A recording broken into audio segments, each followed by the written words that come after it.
up, all the way up. All the way up, everybody up. Yes, everybody up. I don't care how cool you think you are up on your feet. Let's go. Let's go. Mr. Gonzalez, are you ready? Here we go. And everybody put your hands together.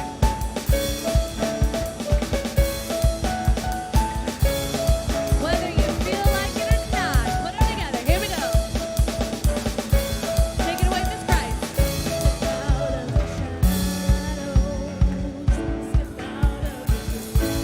Put those hands together. Break into the wild and don't be afraid. Run into wide open spaces, waiting for you. Dance like the weight has been lifted. Graces waiting. Sing now. Where the Spirit of the Lord is, there is freedom. There is freedom. Where the Spirit of the Lord is, there is freedom. There is freedom. Come out of the dark, just as you are, into the fullness of His love. Oh, the Spirit is here, let there be freedom. Let there be freedom.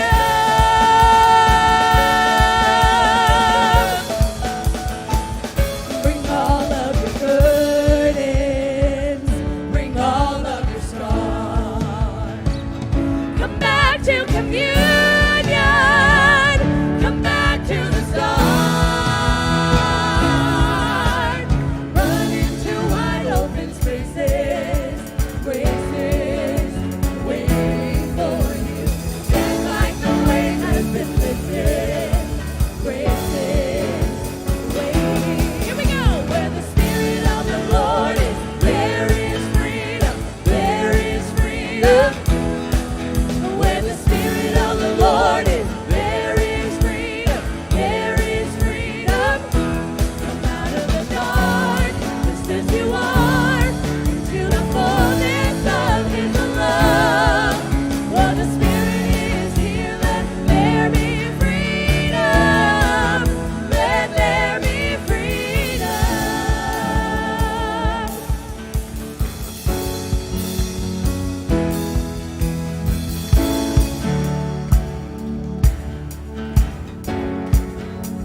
Sing this with us. Chains will fall. Chains will fall. Prisons shake at the sound of Jesus' name. Lives made whole, hearts awake at the sound of Jesus' name. Here we go. Chains will fall. Prisons shake at the sound of Jesus' name. Lives made whole. Hearts awake at the sound of Jesus' name. Yeah.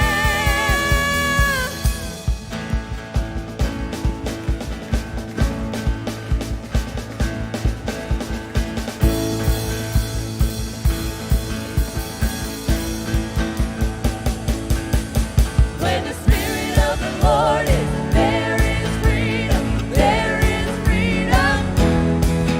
Where the Spirit of the Lord is, there is freedom. There is freedom. Come out of the dark, just as you are, into the fullness of His love. Oh, the Spirit is here, let there be freedom. Let there be freedom. Let there be freedom. Let there be freedom. Woo! Woo!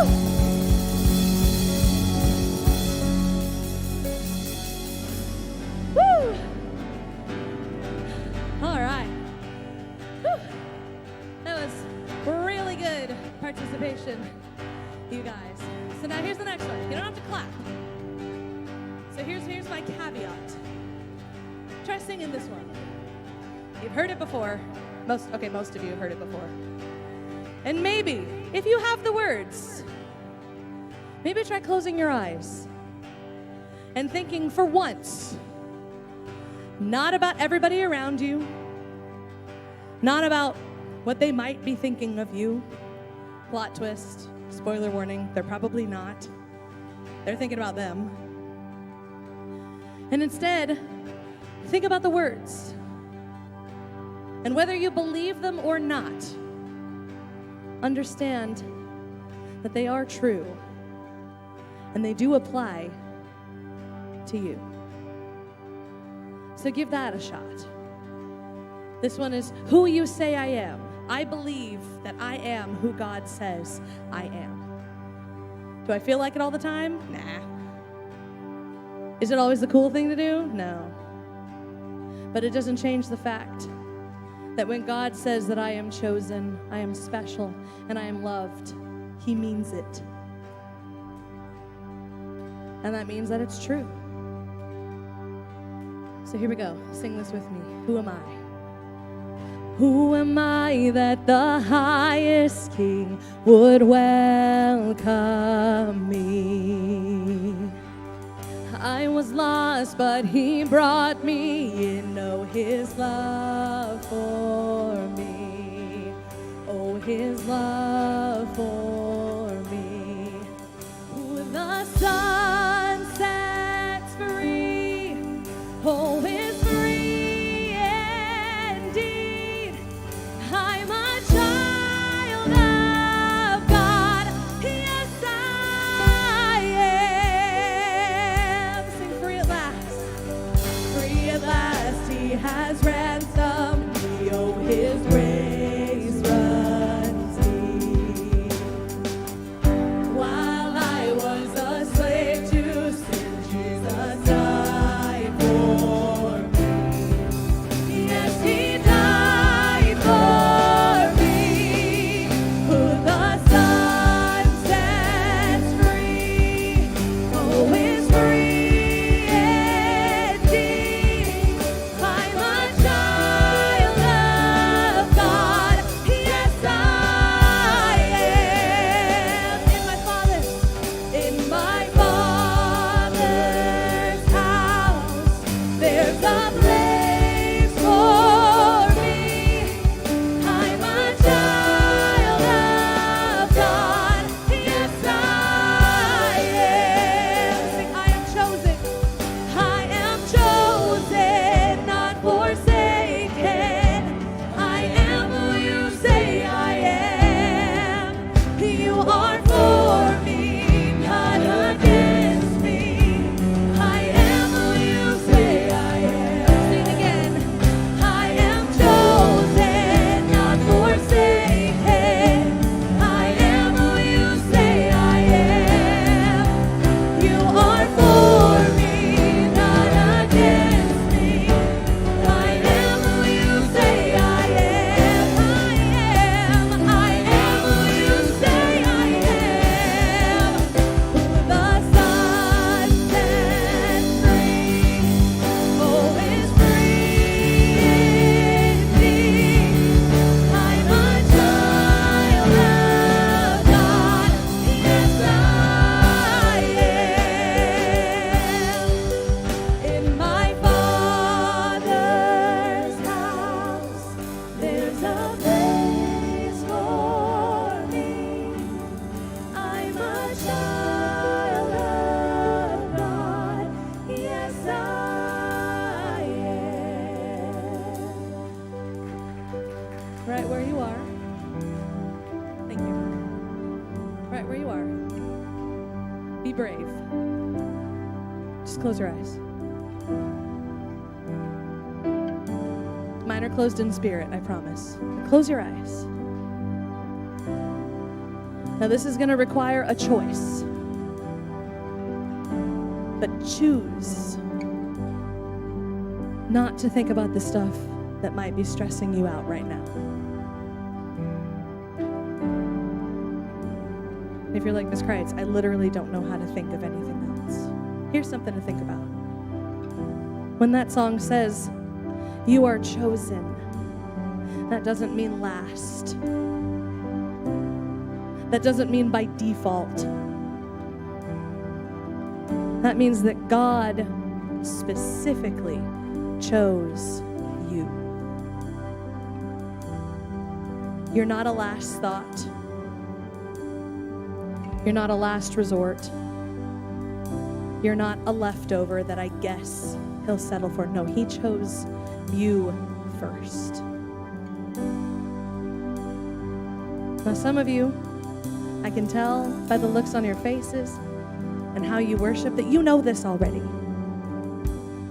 Some of you look confused. Some of you look like you don't believe it. All of those responses are natural and okay. But for those of you who do believe it, I challenge you not to let anybody take that from you, not even yourself.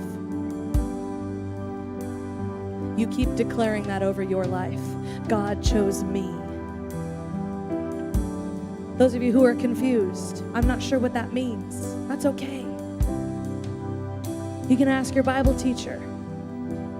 But just know this, you're not here on accident. You were not a surprise to God. And he has a wonderful life for you.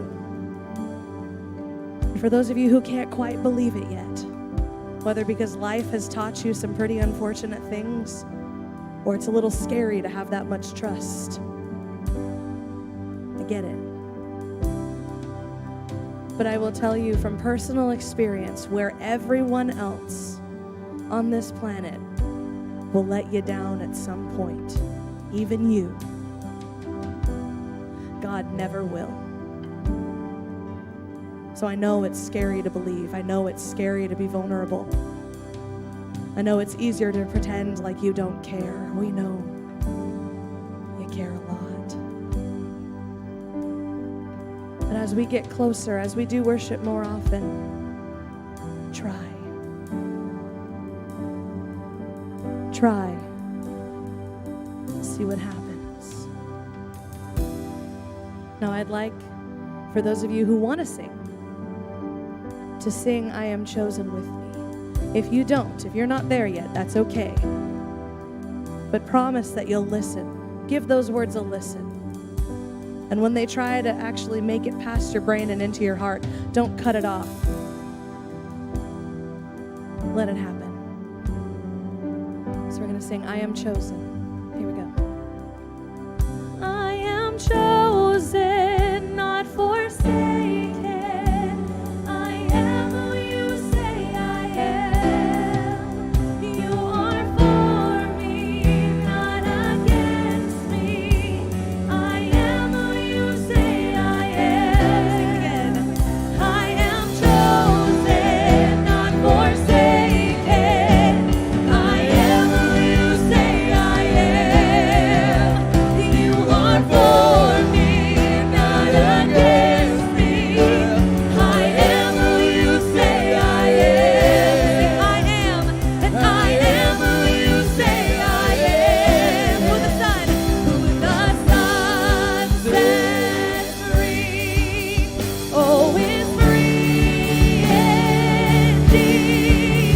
I'm a child of God, yes I am. In my Father's house, and there's a place for me. I'm a child of God, yes I am. Sing in my Father's.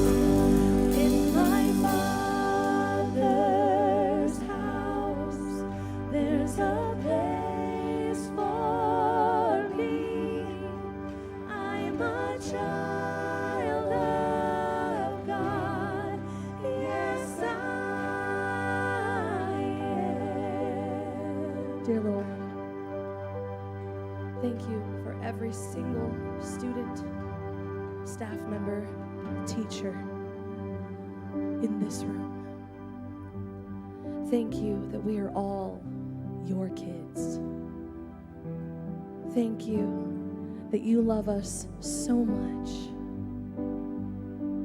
that you died on the cross for us so that we could have a relationship with you.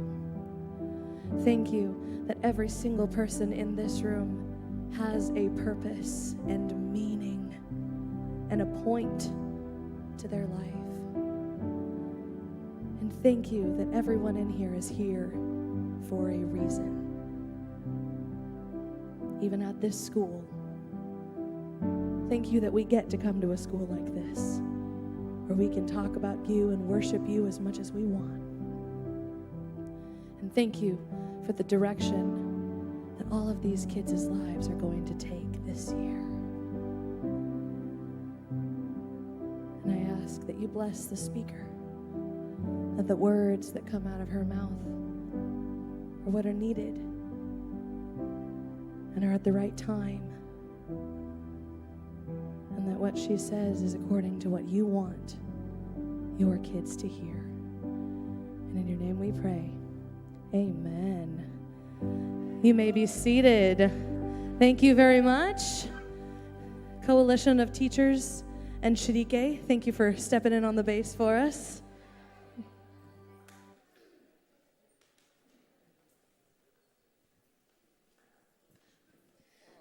And you might be like, well, Ms. Kreitz, that prayer that you prayed was awfully self-serving because I'm your speaker today. Hello. But it does apply to me.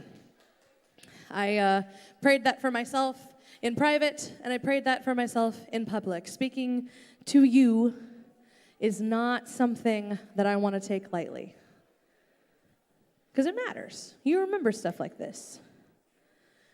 But this year, it's going to be a little bit different. Years past in chapels, we've kind of opened it up for teachers to come in and say what's on their heart and put together their messages. And it's really cool, some stuff that we end up getting. But this year, we're doing a little bit different. We're kind of, this word, you'll understand why I'm laughing later. We're kind of unifying everything under one banner, under one goal, one theme for this year. And here is a verse that we have found, Ephesians 4, 2-4. And it says, always be humble and gentle. Be patient with each other, making allowances for each other's faults because of your love. Make every effort to keep yourselves united in the Spirit, binding yourselves together with peace. For there is one body and one Spirit, just as you have been called to one glorious hope for the future. Now, this you is from Paul. Most of you should know who that is, and if you don't, you will find out. He was a very influential dude back in the day, had a heck of a history, but he was writing this to the church of Ephesus, which we can interpret to mean for us. His you, yeah, that was talking to the people that, died thousands of years ago, but it's also a thing for you. But what we want to focus on, what we pulled out of this verse, is the word unity. Now, you may have heard that word before. How many of you play sports? Just curious. Okay, very nice. You guys are learning that from your coaches constantly. Remember the phrase, there is no I in team, all of those things. And it's, it sounds cliched and you kind of roll your eyes and go, I understand. But there's a point to that. Unity, instead of numbers, instead of abilities, instead of personalities or interests, unity is basically one of the greater causes for success. Is there stuff we can do by ourselves? Absolutely. But a lot of times, if we're looking for maximum effect and the best experience possible, it's better done with other people. Now, when we're looking at the word unity, it's always good. I'm an English teacher, so I have to do this. It's always good to define terms. So often, there have been so many times in my life, backstory, 2 college degrees, one of them at the master's level. There are still words that I have been using wrong because I thought I knew what they were, and then I looked them up when I started to teach English and went, ooh, yikes, I have been using that incorrectly. So let's define our term. Unity is defined as, got a couple different definitions here. The state of being joined or united as a what? A whole. A piece of pizza with a slice missing? Nope. A pie with a bite taken out of it because somebody that lives with you is a monster? No. There's nothing missing. It is whole. Next one, the state of forming a complete and pleasing whole. This one is an artistic reference. If you're curious as to what sometimes creates a perfect aesthetic, it's whether or not all of the things in your aesthetic are unified. Are they all the same color scheme? Do they all have similar angles? Do they complement each other? Do they not? If there's something in there that sticks out, you remove it because it doesn't look good. And if we want to simplify this, it's having shared morals, values, and goals. But now, going even further down this English train, I promise we won't do much more of that. But does anybody know what the root word of unity is? Just shout it out. A unit. Yes, correct. Unit is the root word of unity. But let's even look up what unit means. It's an individual thing or person regarded as single and complete. So it is something that is complete by itself. However, but it can also form an individual component of a larger or more complex whole. Somebody raise their hand and tell me, what does the word complex mean? Complex, what does it mean? Somebody, go for it. GDK. It's hard, okay? Let's help out with that. That's close, but what's another word for it? Yes. Complicated. Complex, complicated, they are they were connected. Complicated. Something is complicated. How many of you have been in a car when it wasn't working? Yeah, it's terrifying. And your dad or whoever is driving will pull it over to the side of the road, and what do they go for first? The hood. They pop the hood, and then you throw it open, and in an ideal world, there would be a big old computer screen that says, this right here is the problem. Unfortunately, that is not how real life works, and you look in there if you're me, and you just see a bunch of stuff that your brain is telling you, do not touch that. It's complicated. It's a complex machine. There's lots of different parts, and if even the smallest little piece breaks, there's an issue. And you have to go in, and they have to pull this out and pull this out and pull this out and try to go back in and fix it. I remember once a car that I was driving years ago. It was an old car, so we'll give him a break. He was an old buddy. But something wasn't working right. And after being in the shop for 2 weeks, which, mind you, I'm paying for every single one of those days in those 2 weeks. After being in the shop for 2 weeks, they fix him and find out that the piece that broke was that big. It was a valve on one hose. Yeah, I paid like $1,200 or something like that for one valve on a hose because things are complicated. That unit, that piece was pretty important to the running of the car. But if we're looking at things that are a unit, it's things that work by themselves just fine. But when you put them together, they're more effective and they create something bigger and better. Look at this, for example. This is a nice picture of a flower. Aesthetically pleasing. The colors are bright. Does it function by itself as a picture of a flower that's nice to look at? Yeah, pretty much. This one too. It's center. It's got some vibrant colors. It's looking really nice. This one adds a little bit of depth to it. It's a different color. It's a different shape. Maybe even those units look good next to each other. But those units, when combined, can create something much larger than they could ever achieve on their own. If you can't see, that is a picture made up of pictures of flowers. Were the flowers by themselves nice? Sure. But that is a whole thing entirely. Now let's go through the benefits of being in a unit. When you think of the word unit, especially being in one, what's the first thing that pops into your head? What'd you say? Oh, together. But like, where would you hear the word being part of a unit? Where does that usually make you think of? Military, correct. Usually the military, police, squad, those types of things. In the military, part of my unit. Because they'd better operate in unity. Otherwise, what happens? People die, yes. It's not, oh no, we lost our game, I'm sad. No, that person never comes home. But the benefits of being in a unit. In a unit, you have protection. In a unit, you have people to care for you. In a unit, you are more effective than you would be by yourself. And the one that is perhaps the most difficult to find and nail down for a while is belonging. Now, this world sometimes, I'll just say it, it sucks sometimes. And people can suck sometimes. In all of my classes, we discuss at length how all of your decisions do not just affect you, they affect other people, just like other people's decisions affect you.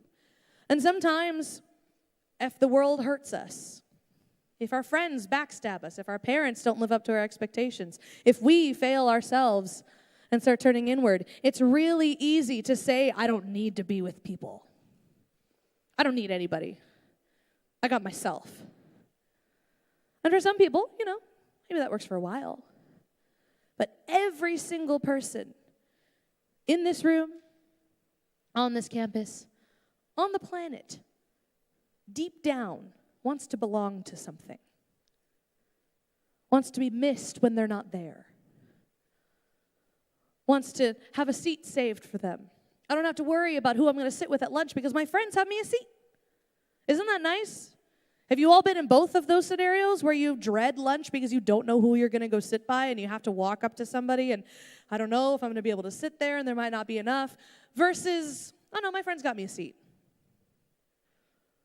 I was in college for an choir for 6 years, and we would twice, maybe even 3 times a year, go on these big old long singing tours where all 150 of us in this choir and orchestra would pack into those big old charter buses that had 2 seats on either side of the aisle.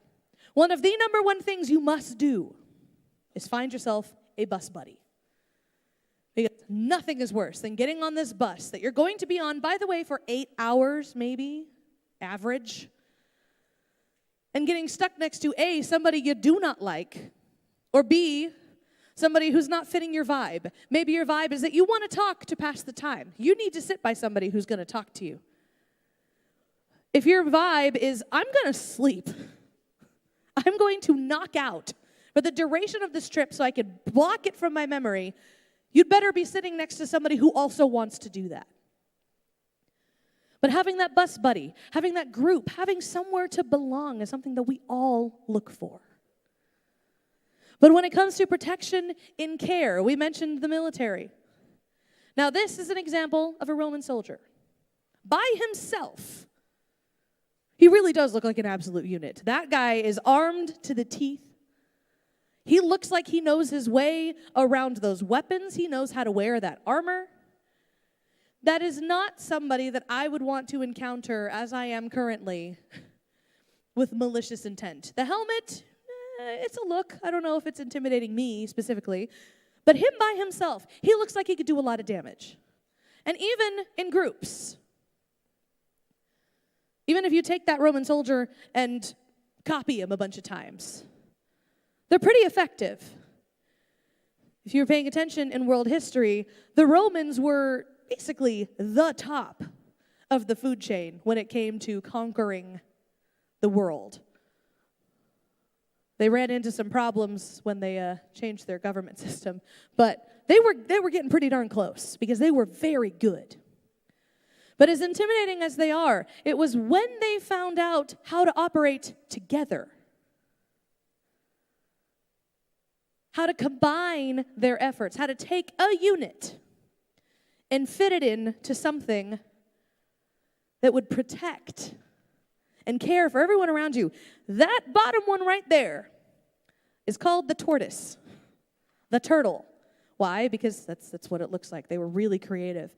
But it was very difficult for enemy fire to make anything out of that. It was basically they turned themselves into a tank that would slowly make its way across the battlefield. Now again, the battlefield we're talking about is bows and arrows and swords, maybe a javelin if you're cool, and maybe some big old rocks on catapults. Obviously, that would not hold up very well against an AK-47. But the idea here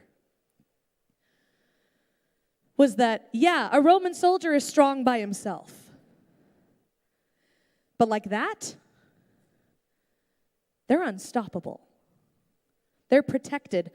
All sides, the front, the top, there are dudes in the back. Some pictures have guys who their number one job was to stand sideways and walk foot over foot over foot over foot. Do you think that got boring after a while? Yeah, but what was their job? Making sure nothing came in the side. As a unit, the protection was unmatched. That's how they basically conquered a decent chunk of Europe. Right there. But in terms of effectiveness, I like to think of sports.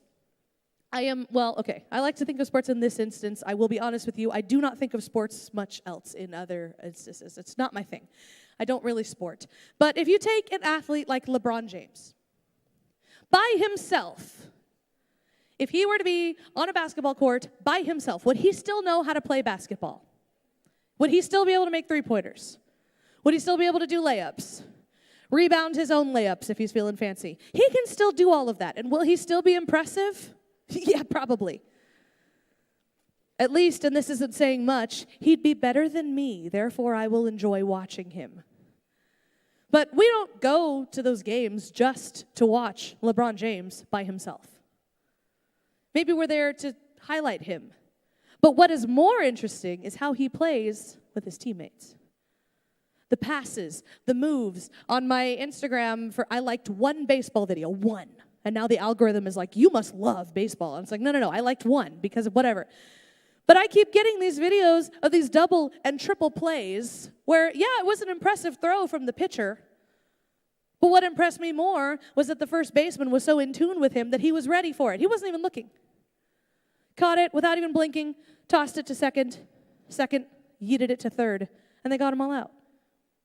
Were all of those throws individually impressive? Absolutely. But in terms of being effective, it was when they worked together as a unit. Now, my favorite example of this, and you may be like, oh my gosh, Ms. Kreitz is just trying to do this to be trendy, whatever. When I think of unity, when I think of individual components who are awesome by themselves, but could not achieve a goal separately, and had to learn how to be effective as a team, this is who I think of. And it's occurring to me now that this movie is just about as old as a fifth grader now. The sixth graders and middle schoolers will probably consider this to be an old movie. I remember seeing it in theaters. And oh my goodness, I wish I could go back. But all of these characters, individually, are almost unstoppable. Iron Man is almost unstoppable when it comes to terms of technology. Captain America is a strategy genius and always knows what he's fighting for. Thor just, does a lot of damage. Hulk does even more damage. Black Widow can kind of sneak in and do whatever she feels like doing, and Hawkeye does a lot of cool jumps off of buildings. He does more than that. He gets his own show. But all of these people function by themselves. They all have movies, plural, or a TV show. They're all interesting to watch. They're all interesting characters. But I did not go see the Avengers in 2012 because of Iron Man. Now, he's my favorite. I love Tony Stark. I love Iron Man. If you've been in my class, you know that's one of my screensavers on my laptop. I love Iron Man.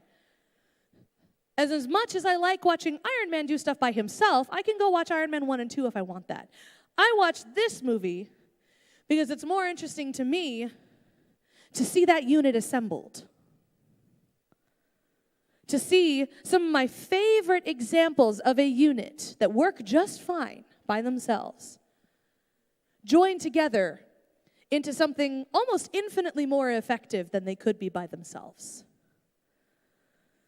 If you're familiar with this movie, the reason why they have to come together is not because they were looking for buddies, because they were lonely. The reason why they had to come together was because an alien force was going to destroy the entire world.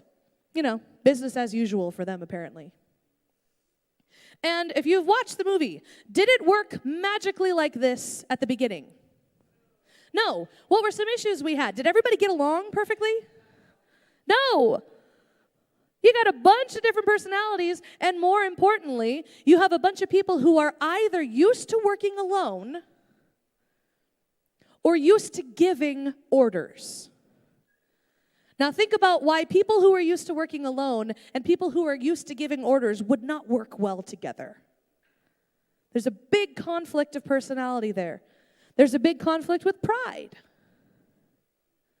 But they decided together, and I don't know if you're like me, but I'm hearing the theme song in my head. Ba, ba, ba, ba. I hear it. They decided that their goal, their shared goal, values, and morals were more important than their individual identity or pride. Now, did they still do things their own way when they were a group? Did they still handle things the way they normally would? Yes. Did Thor still use lightning? Yes. Did Hulk still use smash? Yes.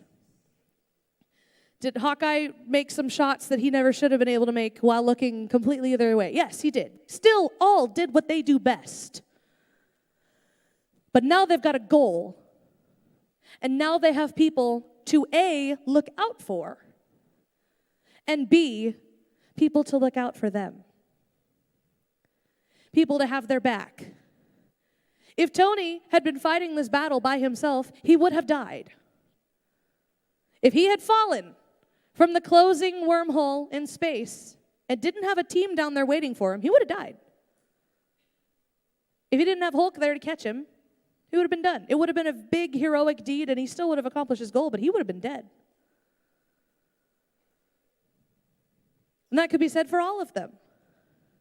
But it was as they got together that, I hate to say this phrase, the magic happened. But it worked. They became more effective. And as we saw for the rest of the movies, even though they had a little bit of a rough patch there with Civil War, we don't talk about Civil War. Oh, such a good movie. I will never watch it again.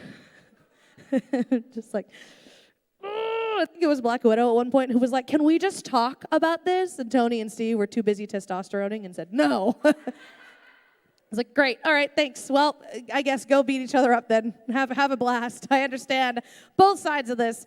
But we don't talk about Civil War. Even after that, they still came together and were more effective than they ever would have been separately, and they found somewhere to belong. Something bigger than themselves to be a part of. God also wants that for us. Now, not with genetics or superpowers or alien whatever, but we are all part of one body. In 1 Corinthians, it says, the human body has many parts, but the many parts make up one whole body. One whole body. And it goes on, it gives a whole lot of examples. Paul is very adamant that the people in Corinth understood this metaphor. But he says, but our bodies have many parts, and God has put each part just where he wants it. How strange a body would be if it only had one part. Yes, there are many parts, but one body. Are you getting a theme here? And that in verses 13 through 17, he says it again. There is one body. The eye can never say to the hand, I don't need you. The head can't say to the feet, I don't need you. Everybody is necessary. Just for right now, everybody hold up your hand like this. Just hold it out. Now, just if you want to go on a little bit of a mental trip, just wiggle your fingers a little bit. And now think about how your brain makes your hand do that. Literally just by thinking. There's no lever, there's no on switch, and you can watch the tendons in the back of your hand move. Are your fingers important? Yeah, they're pretty important. Can you survive without them? Sure, but would I recommend it? Nah. But if you think, each of these 5 fingers has a purpose. Thumb is for thumbs up. You point with this one. You don't do anything with this one. This one is important on your left hand. And this is how you make promises. All 5 of these fingers have a purpose. But if I were to need to defend myself or walk up to somebody who insulted me and try to strike them with these 5 fingers, that's going to be uncomfortable for everybody. But I was working on a play with Centennial High School, and there's a character, it's an older sister, bullying her younger brother. She wants him to change the TV channel, and he says no. In fact, he says, oh yeah? How are you going to make me? And she holds up her hand and goes, these 5 fingers. And she looks at them and goes, individually, they are nothing. But when you curl them together, they become a force that is fearsome to behold. And he very wisely surrenders the remote control. Now, please do not punch anybody. Like, that is not proper punching etiquette. So don't do that. But just in that quick example, have you ever jammed your finger in something and then it just stops working? Have you ever been holding your phone, and this is how you know that your parents paid for it and not you because you don't care enough, but have you ever been holding your phone and your fingers just forget how to do it and it just like flops out of your hand and falls down on the bed It's important. Your fingers are important, and when they decide to stop working, things go wrong. All of these individual units are important.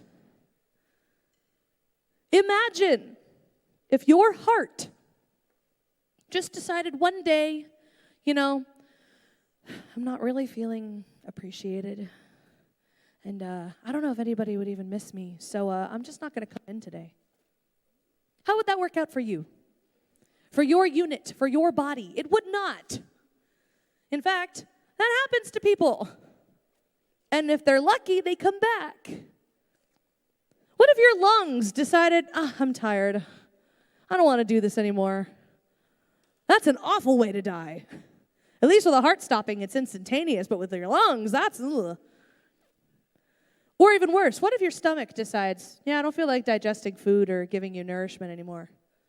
Slowly starving to death because your stomach doesn't feel like working. These are all things that we go to the doctor for because doctors understand that we need to have a whole body that is functioning. And all of the parts of the body are important, whether we think they are or not. My dad, who is the pastor here, has a fantastic example of how even the little body parts that you don't really think would matter that much can matter. One day, he was going into my parents' house as a guest room. And as most guest rooms, does it stay perfectly clean and ready for guests all the time? No, that becomes storage room number 2 inside. The garage is full of the junk that can be hot, and your storage room inside is like clothes and stuff like that. Well, for us, it was like old projects, suitcases, sleeping bags, blankets, clothes, all that stuff. And my dad was walking in there, and he stepped on one of those nylon sleeping bags. Now, can you all hear that sound in your head when you have a nylon zip? Which is exactly what his foot did into a suitcase.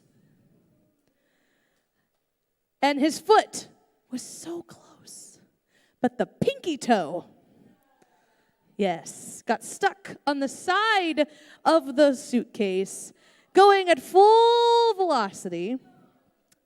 And my dad, because he is a man of character, held all of those words that he would like to say inside. Doesn't mean he didn't think them, but we can't get on him for that. Held them inside and starts limping back to the couch. Now, your pinky toe is this big. And yet, it has an incredible amount of power over how you move. And my dad propped his foot up on the ottoman, and his pinky toe was kind of sitting like this. And it's starting to get purple. And he goes, well, you know what, let me just... And he kind of pokes it back up, and it sits there, and then it goes, thunk. And now all the women in here go, well, did he go to the doctor? And all the men go, no, it's a pinky toe. No, he didn't.